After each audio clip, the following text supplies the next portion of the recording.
Okay, good day, students. So today we are looking at chapter 13 in Slavin, and this chapter deals with student assessment. How do we assess after we have taught? How do we assess student learning to identify whether they have achieved or not? So we'll be looking at a range of things in this lecture, including instructional or learning objectives. We will look also at how we make a connection between objectives and evaluation or assessment. We'd also identify tables of specifications and how that might be used, and all the various types of assessments, their strengths and weaknesses accordingly. So let's get right into it. Let's begin by looking at instructional objectives. Right, what are instructional objectives and how might they be used? They're also called learning objectives. An instructional objective can be identified as a learning or behavioral objectives, which is basically a statement of the skill or the concept that the student is expected to learn or to know at the end of the period of instruction. And the objectives usually identify the conditions for performance and the criteria of assessment. Therefore, objectives are closely linked with assessment. Sometimes you might have a behavior content matrix to help to identify the different objectives at the various levels of schooling. So when you're planning your lesson, you would include learning objectives. And some learning objectives include the condition under which the learning should be assessed, the performance, which is usually identified by an action verb that indicates what the student should be able to do, as well as the criteria of how the student will demonstrate success. Most learning objectives include the first two, and some also include the third one. So in this case, I've written an example here, and you can see students will be able to write compound sentences with 80% accuracy. So they should be able to write compound sentences as the performance. So they're expected to write as the action verb there, to write compound sentences. The criterion would be the level of accuracy that will show how students would demonstrate success. So if they get 10 sentences, if they have 10 sentences have been written, then 8 of those 10 sentences should be accurate. And the condition under which the learning would be assessed is when they are writing or developing paragraphs. Okay, so that's an example of a learning objective that includes the condition, the performance, and the criterion to be assessed. Objectives must also be aligned with assessment. So basically, there's a saying in teaching, you should test what you would have taught, or you should assess, you should only assess what you would have taught, or the objectives that you try to accomplish, the goals that you try to meet for the particular class, right? Because assessment is a measurement or the degree to which students have actually learned the objectives or the goals that you set out for the particular class. So if the class was about teaching the difference between living and non-living things, then the assessment must be along the lines of identifying whether students would have achieved that objective of knowing the difference between living and non-living things. If you would have taught simple sentences, compound sentences, and complex sentences, then the assessment must be along the lines of evaluating or identifying whether students have the ability to write simple, compound, and complex sentences. Right. One critical principle of assessment is that assessments and objectives must be clearly linked, as I just stated. Teachers should also closely, there must be a close match between the instructional objectives and both teaching and your teaching, and those objectives must be closely linked to your assessment. So the examples that you use, the teaching strategies that you use must be aligned with the objectives that you want to accomplish. And then after you have completed that, you must assess or evaluate students based on what you would have, the goals that you would have tried to accomplish, to identify whether the students would have achieved the objectives, whether they can move on to something else, or whether you need to reteach or clarify where they have not yet fully accomplished. Now, objectives can be identified at different levels, and usually Bloom's taxonomy is used to identify different levels. So you have, as you can see here, at the lowest level, you have knowledge, then the next level in Bloom's taxonomy. So it moves from simple to complex, from knowledge to comprehension or understanding, application, and being able to apply what you know, analysis, synthesis, and evaluation. Okay, and here we have a little diagram that brings it out. So at the knowledge level would be remembering core information or facts. At the understanding level, at the comprehension level would be your level of understanding to demonstrate whether the student would have understood. At the application level, they would be applying the information, the facts that they have understood. And then you have analysis, evaluation, and creation. So to analyze would be to break down, to evaluate would be to make a judgment, and to create would be to bring something new or novel. So this is from the lowest level to the lowest to the highest level in terms of Bloom's taxonomy. Okay. So knowledge is basically, so if we go a little deeper into Bloom's taxonomy, knowledge is where you would be recalling information. So students may memorize facts, formulas, scientific principles, keywords, key concepts. Then the next level would be comprehension, which they will be translated, interpreting, or demonstrating a certain level of understanding in terms of what they would have learned. Okay. An example, interpreting the meaning of a diagram, a graph, a parable, inferring the principle underlying a scientific experiment, reading a passage and being able to answer questions that show inference, that show depth of understanding, that they can give clarification on different issues and different points raised in the passage.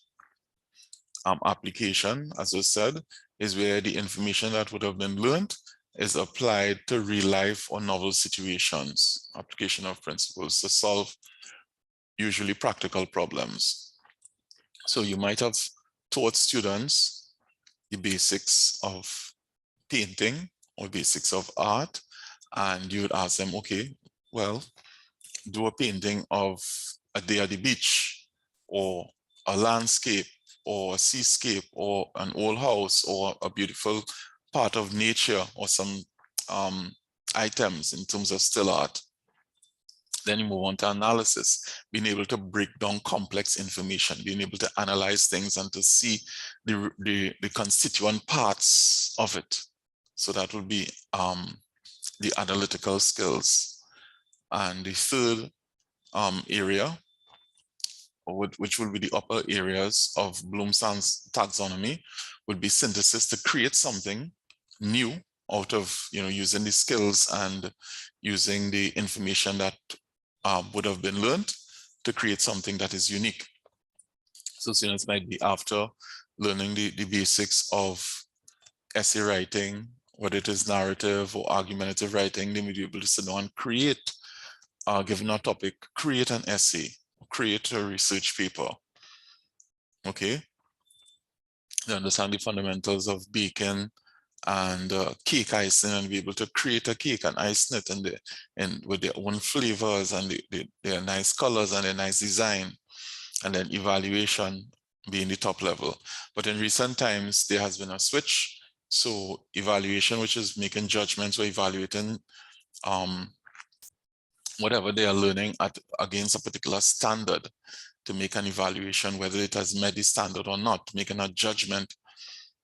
That has been placed before synthesis, and synthesis, which is creating something that is new, has been placed at the highest level. Research on instructional objectives. It is important in planning. 3 principles are given for writing instructional objectives. 1, it helps with organization and planning. So the teacher begins planning his or her lesson by identifying the goals that he wants the students to achieve.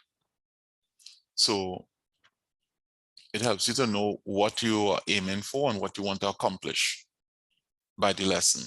Because if you don't know where you're going, how would you know how to get there? How would you know what needs to be done to get you there? Another important reason for writing instructional objectives, it helps you to identify how you'll be evaluating or assessing the students at the end.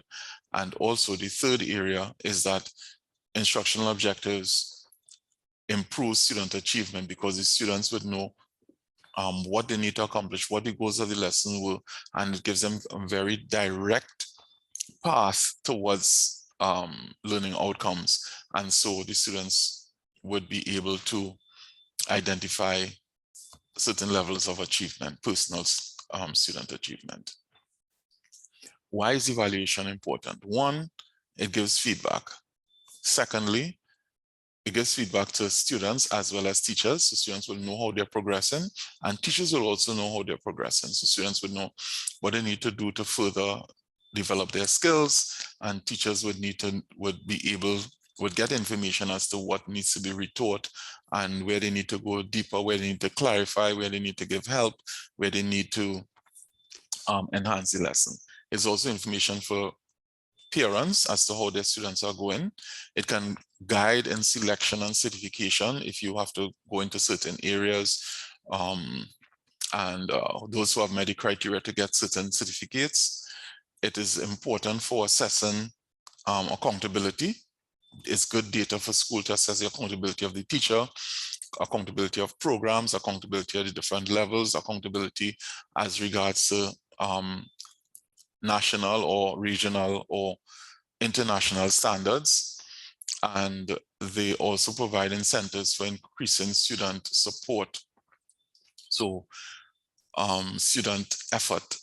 So based on the evaluation, students would know how much effort they have to put out if they want to improve, and how much effort leads to certain levels of success. Evaluation can also be given as feedback, and feedback is very important in education because feedback helps students to identify their strengths and weaknesses. And also so for example, if you've given a written assignment and you give feedback on the written assignment, that feedback acts as an evaluation, so students would know how they can improve, where they can develop certain skills, what are their weaknesses, what are their areas of weakness, and what are the areas of strength. And it will also give them a guide. Okay, my weaknesses in grammar is in content, my weaknesses in structure in my essays, and therefore I can seek further reading or further assistance in these particular areas. It is also important to help students to improve their writing, much more than a grade would. So if the feedback is detailed and extensive, the student would know exactly where he or she would have gone wrong and how they can improve the next time around, as opposed to simply giving them a grade or mark. So that's where rubrics come into play, and rubrics would be with the different gradations, what a 1 means, a 2, a 3, or 4. In each particular criterion of the assignment, and so students would know where they have done well and where they need to improve. Evaluation also works as information, and information for parents about how their children are going. It also helps to select students to go into specific areas of study. If it's high school, if it is primary school, it begins to help to show where their skills and their competencies are. And at the secondary level or the high school level, it can help them to go into a particular line of work, or it can also help them to go into university, certain university studies, or technical areas of technical vocational studies, as the case may be. As information evaluation also provides data on the evaluation of teachers or schools of districts or even of countries or regions on any particular scale or any particular criteria.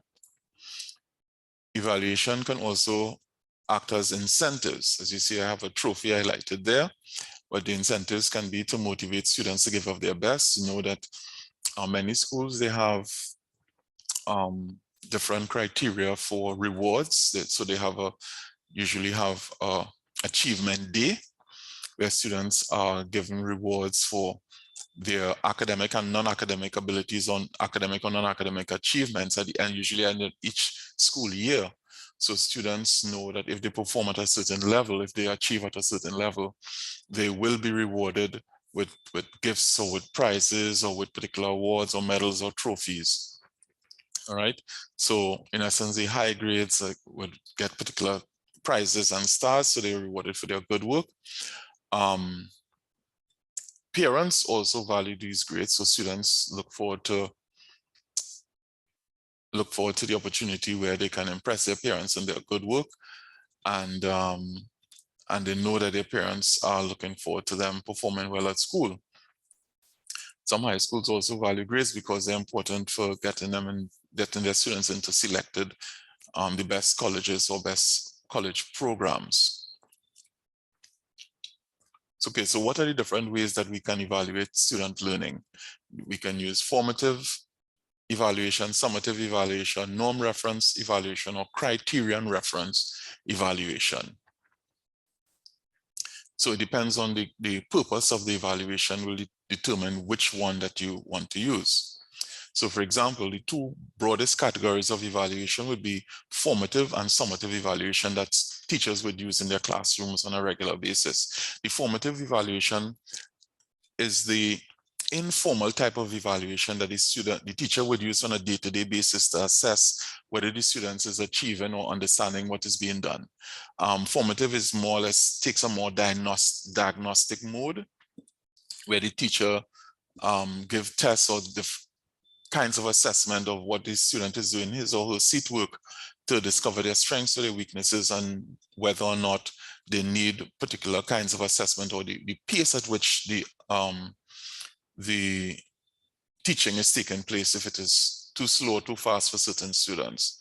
All right, and so the formative assessment can take place as formative evaluation can take place as the teacher walks around the class to see who is on task, who are those students who are progressing well, those who are getting difficulties and struggles.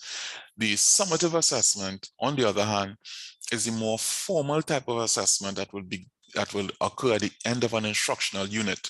It might be every week, at the end of the week teaching, at the end of a bi-weekly teaching, monthly tests, or at the end of the semester or the term, school term, where an official test is given for, it could be a midterm test or end of term test, so that the students will get grades coming out of that test. Okay. And they must be reliable, and they should allow for comparisons among students. So students who get in the 90s to 100% on the test would be recognized as those performing much better in that subject area than those getting in their 40s and 50s. Then there are norm reference and criterion reference evaluations or assessment. The norm reference assessments, as indicated by this diagram here, the norm reference assessment would be the one where a student or students are compared with the other students for their group. So the test is basically normed by the performance of students in that age group or in that class level. So here you're seeing the student in light blue, his or her performance relative to the group of students here that would have formed the pyramid. So this is a lower level of performance compared to those at the higher level. There's one student at the pinnacle of that performance. So this will be a norm reference test. So a student who falls within the middle band would be performing at the average level of that test. Those who perform at the higher level will be performing better than the rest of students who would have done that test and those at the lower level would be performing below the average of that test. Then on this side of on the right side of the graph, you are seeing what is called a criterion reference, where the score, the student is, so it is based, the scores are based on a particular criterion that is set. So students can either perform at the level of proficiency. So if the criterion is like 60%, then the students may be performing below proficiency level. If the criterion is 40%, 35%, then they're above the proficiency level. So the student's score is identified either above or below or on the level of proficiency, right? Or because it is based on a specific criterion that must have been achieved. Okay. So the criterion focuses more on the mastery of particular skills, regardless of how other students perform. You're just matching each student's performance based on a particular criteria that was set, preset. Okay, matching evaluation strategies with goals. Of course, there's no one single best strategy for evaluating students. The best means of accomplishing a particular objective might be inappropriate for other objectives. Okay, so you have different subject areas and you would have different means of assessing students in a different subject areas. So if you want to assess their knowledge of the subject, you would assess in one particular type of way. If you want to assess their development of their skills in the subject, you would assess in a different type of way.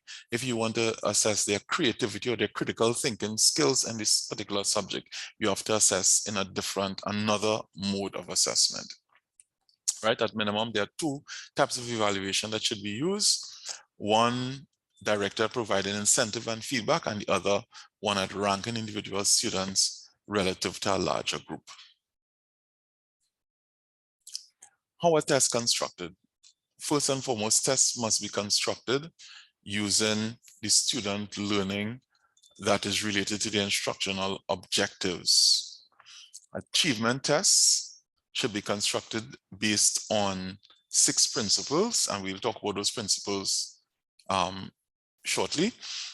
Or you can use a table of specifications, which is helpful when you're planning your objectives. You plan you've identified your lessons, and you have a table of specifications where you would identify for each topic what objectives you want to accomplish for each particular topic of the lesson.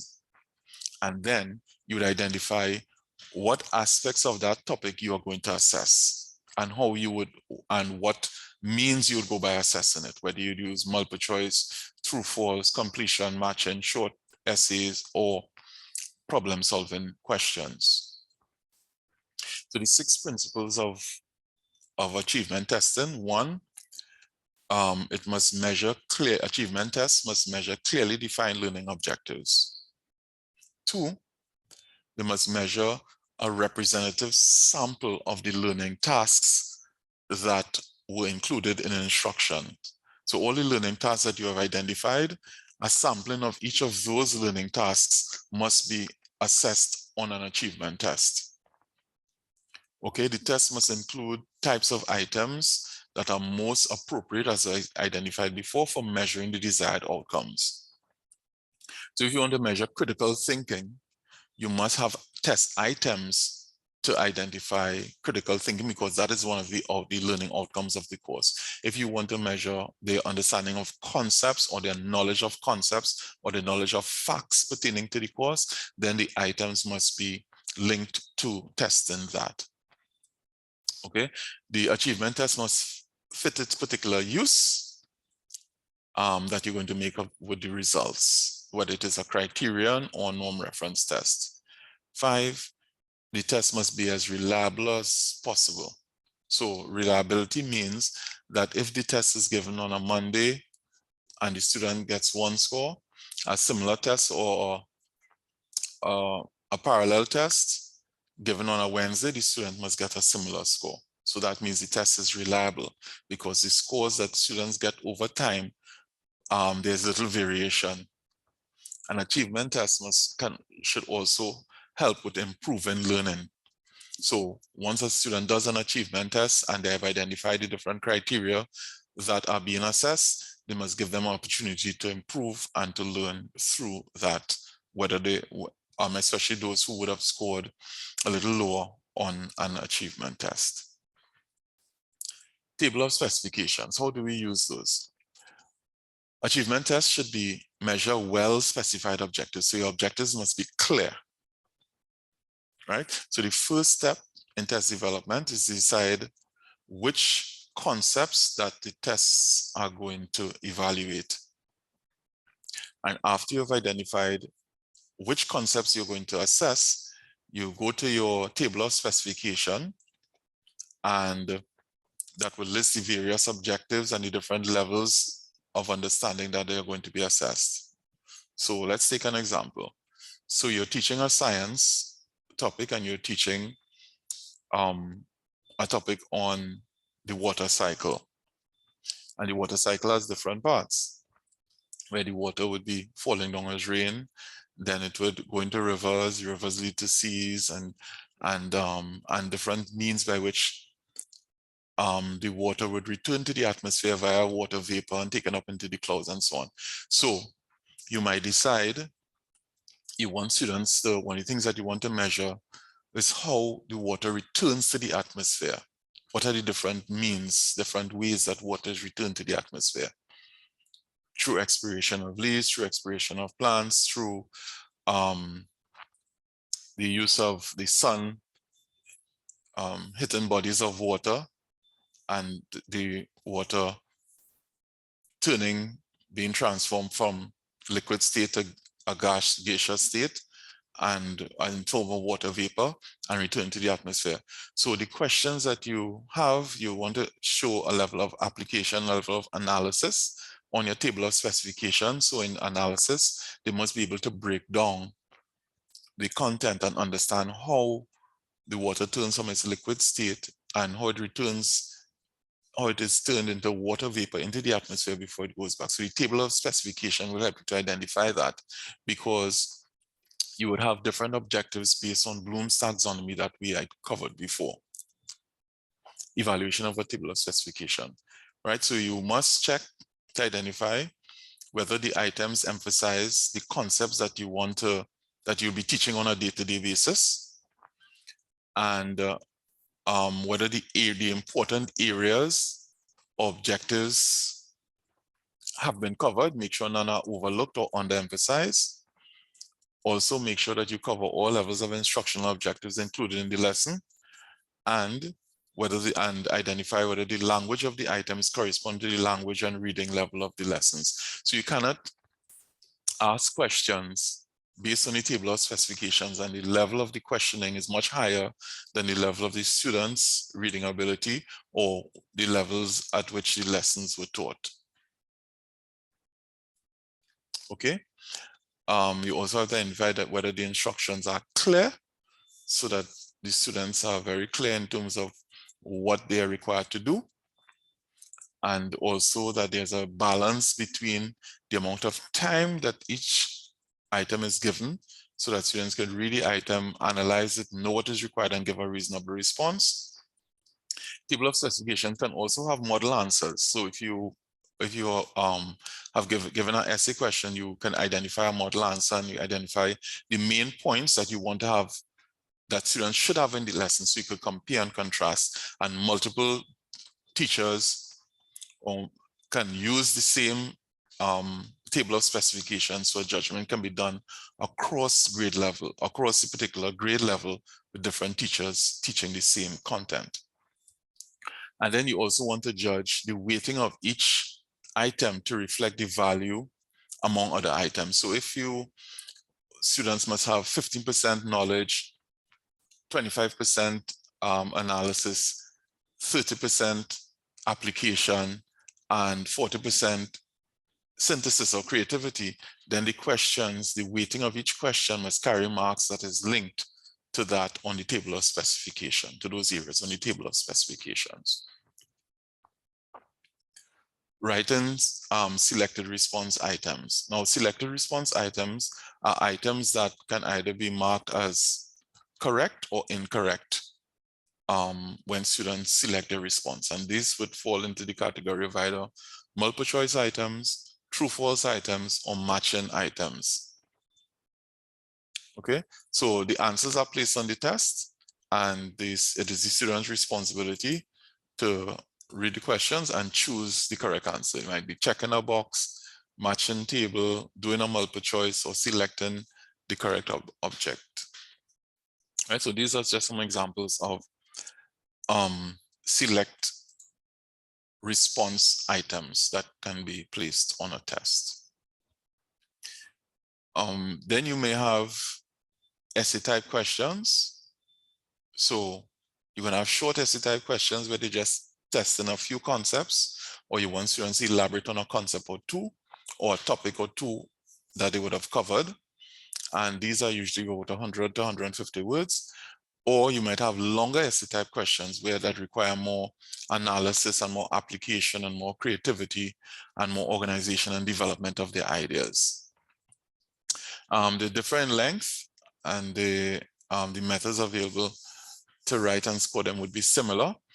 And of course, you could have a very clear, should have a very clear rubric to assess them and to help the students to be able to give quality responses as well. And students must know the difference between the two. You can also do problem solving evaluation elements. And of course, for problem solving, this will be more like a project. So you give students a big problem to solve, and they would work on problem organization, representing the problem, showing its constituent parts, developing an approach to the problem in terms of the procedures, and then identifying how that approach can be utilized. Then you would have a solution, how the solution is applied, and whether the solution is evaluated, and whether the solution was the best solution, it's reasonable, the check is correct, and it solved the problem. As well as then the logic in terms of the specific details or the application that the information I was given was really, really sound. So this is a rational approach to this problem. It was well executed and it was well fulfilled. So all that will be included in the problem solving approach. Then there are authentic portfolio and performance assessment. The portfolio assessment, where the student would be given a wide range of activities throughout the term, and they would be able, and they would put in one folder or one file, or it could be a virtual file as well, or a digital file, the samples of work directly related to solving that real world application or real world problem. Performance assessments is where students are required to do specific skills or show specific competencies, and they can do that over a period of time, and those skills and competencies might be assessed. So it's more practical, more hands-on type of work that would be featured in performance type assessments. Okay, so as we said, in the portfolio, students could do compositions, they can do projects, high order thinking, and the portfolio can be assessed over time as well. Journal entries, book reports, artwork, computer printout, or papers showing the development of problem-solving ability. It's usually done over an extended period of time, over a term. They'll put their portfolio together and they'll give their portfolio up at regular intervals so that you can identify whether they are going well or not. Okay.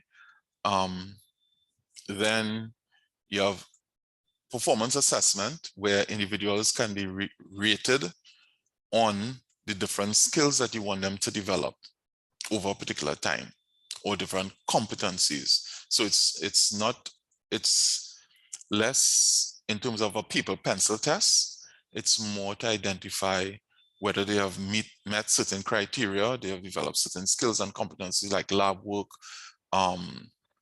whether it's technical skills, technical abilities in science and agri-science and woodwork and technical drawing, more the vocational type skills. Or It might be in academic subjects, but related to research-oriented skills. So it might be history, and they have to go to a museum or visit a historical site and gather information, look at artifacts, etc. That nature. Or it might be art, where they will have to do a series of projects over time, and you want to look at their skills, whether they're developing the correct use of paint, the use of their drawing skills, and so on. Okay, grades are determined by identifying specific criteria that must be that are related to the particular grade that must be given to the students. So you have performance grading, which would be on the performance assessment, the way teachers determine what children know and what they can do. And the other systems of grading would be grading, contract grading, or mastery grading. So students would meet with you and identify what they want to accomplish in a particular time, in a particular subject, and you drop a contract. And once they accomplish that, or less or more, they get a grade associated with it. Then there's mastery grading, where they can improve, might get number of opportunities to do a test, a first, a second approach at a test, and they can show improvement over time. And the grade would be related to, as they improve, they show mastery, the grade is related to that. Then you have, of course, report cards, which will be the typical presenting average scores in homework, seat work, class participation, deportment, effort, attitude. A range of things can be reported on the report card. Of course, the criteria for grading must be established so that the students would know that their work is graded against a particular criteria, and they must be given information of how they can improve as well. Grades also serve as a basis for good conversation between students and teachers, and between parents and the teachers as well also. Of course, a sign-on letter grade will vary from school to school and from institution to institution. Some are more strict, with A's being between 90 and 100. Some with A's might be a little lower, 80 and 100. And the criteria would range from school to school, from district to district as well. As we said, performance grading looks at, is more or less a determination of what children know and what they can do. And so it is reported in a different way from not just a letter grade. The key requirement is a collection of work samples indicating the level of performance, and the performance is usually evaluated against a rubric describing the performance. So for example, on the little a 5-point rating scale, so your student might get a rating. If they get a 1, it's significantly below the performance standard. A 2, they barely achieving performance standard. 3, achieve the performance standard. 4, they have exceeded or excelled, gone beyond the performance standard. And if they got a 5 in the rating of what they would have done, they exceeded the performance standard that was set. So students who get a 5 or rating scale for the ability to set up a lab experiment and carry it out, they will have exceeded it. The person who got a 1 could barely set up their assignment. They don't know what to do. They don't know how to use the different lab equipment and lab implements for the particular assignment. Okay. So this is how performance grading is different from just simply giving a mastery grade or a normal criterion grade. And of course, assigning report cards would be the report that you'll get, it's like once a term or twice a term, will be based on quizzes and tests, papers, projects, homework, seat work, class participation, board, deportment, effort, etc. All right, so schools have different ways of reporting. Sometimes they get a raw score, sometimes they get a percentage score, sometimes they get a letter grade in the report card. Some reports are now available online, and with the best ones would be with criteria clearly outline how the student can do better, how they can improve, or if they're doing well, where they are basically where they're heading. Right, so it depends on the institution and what they would include on the report cards. Right, so those are the fundamentals of assessment, and those are some of the basic things that teachers ought to know about assessing student learning. So thank you very much.